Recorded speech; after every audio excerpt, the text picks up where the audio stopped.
During the first week of class, we've been discussing the idea of limit, which is really fundamental to calculus.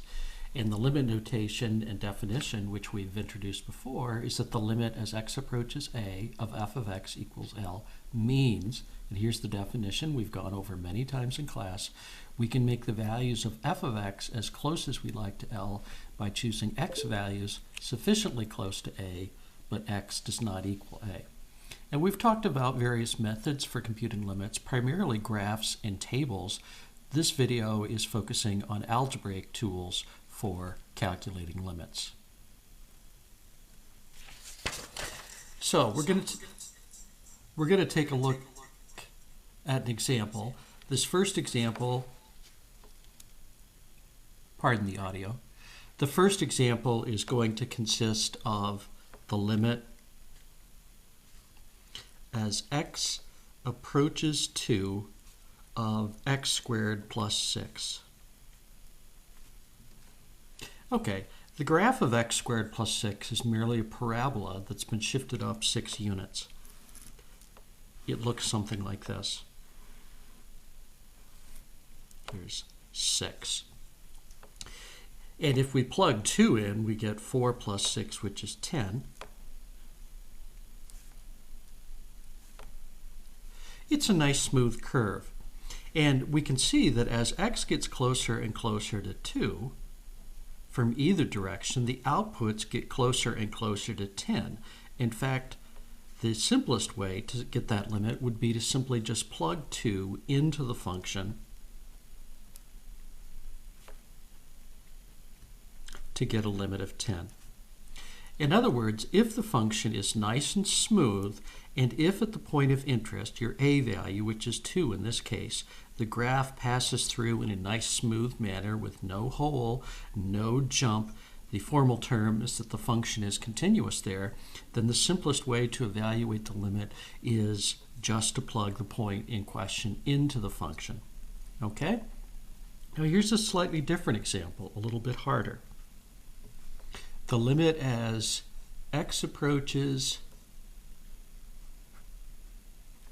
2 of x squared plus 4x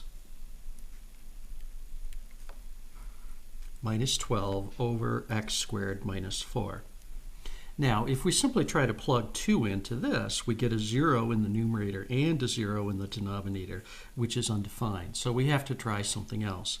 And if you can, try to factor the expression. The numerator factors, and you can check this, as x minus 2 times x plus 6. In the denominator is the difference of two squares, x minus 2 times x plus 2.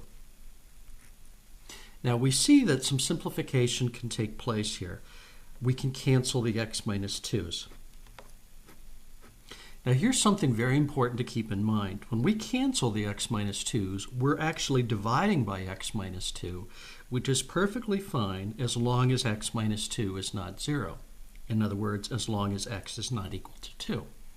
This notation out in front says, among other things, that x is close to 2, but not equal to 2. So we can assume that x minus 2 is not 0, and we can cancel out.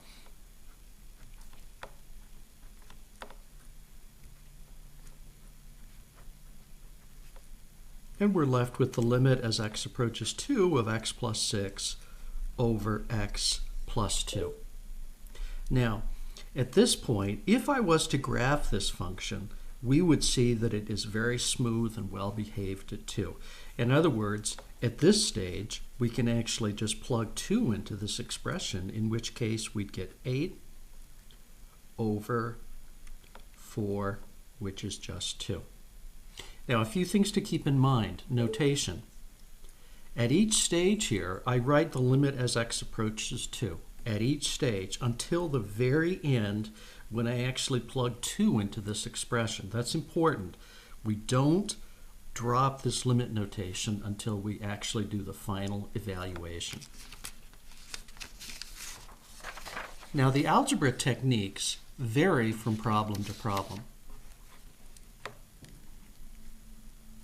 Here's another example. The limit as x approaches 4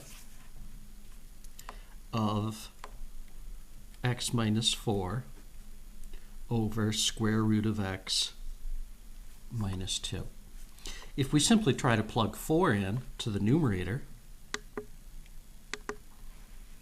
we get 0, and plugging 4 into the denominator is going to give us 0 as well. So this function, we simply can't plug 4 in. We have to try something else. Now, in a situation where you have a radical, what you can do is you can multiply by what's known as the conjugate. We can multiply in the denominator by square root of x plus 2. And if we do that in the denominator, we have to do the same thing in the numerator. Now, let's simplify this. Again, being careful to use proper limit notation. Let's leave the top as x minus 4 times square root of x plus 2. We don't want to cancel because we actually wanted to multiply by this for a reason. This is a form of 1, so multiplying by this is perfectly good. It's not changing the value of this expression. Now, in the bottom, if I expand the product, root x minus 2 times root x plus 2, if I expand, I'll have root x squared, which is x. I'll have 2 root x, but then minus 2 root x, they will cancel, and then minus 4. Notice how the x minus 4's cancel.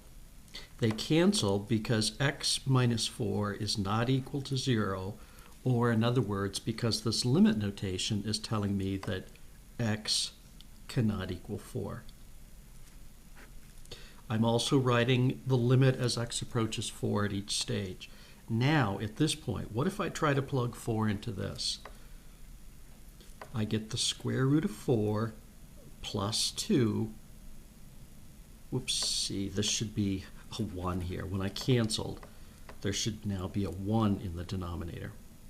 I get the square root of 4 plus 2, which is 2 plus 2, which is 4. The square root of 4 is 2, not plus or minus 2.